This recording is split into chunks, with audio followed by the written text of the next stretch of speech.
Jay Barnes, FPV, thanks for a $10 super chat. I've had my main ground wire from VBAT rip loose in a crash. After repair, I get the 3 beeps from the ESC, no beeps from the flight controller.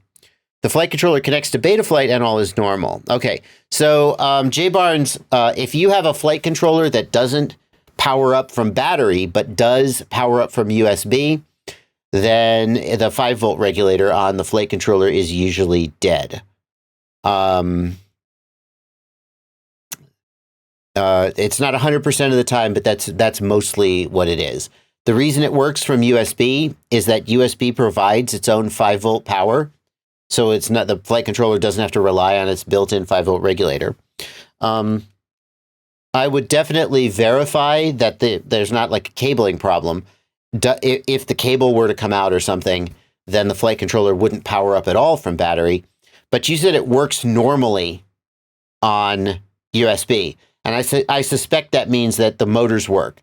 In that case, you know the cable is fine. You know it's talking to the ESC. It's just the 5-volt regulator is fried.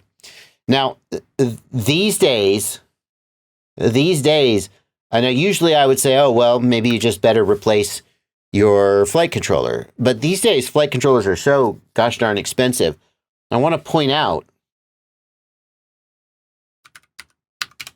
that on a flight controller, if you have a 5-volt regulator, you can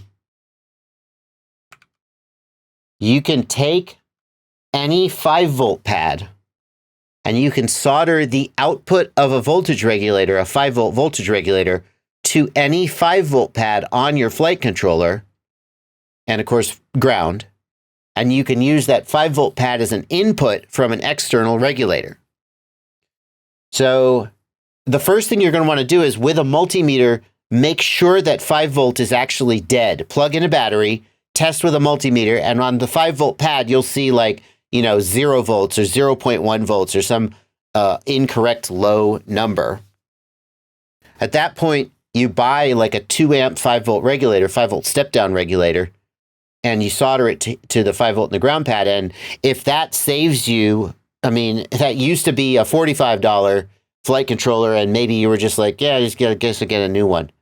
But when it's an $80 flight controller, maybe that's worth the trouble. So, alrighty. Yeah, best guess, Jay Barnes, is that when that main ground wire ripped loose, there was either a voltage spike or something touched something that shouldn't have been touched, and voltage and current went where it wasn't supposed to go, and now something is fried.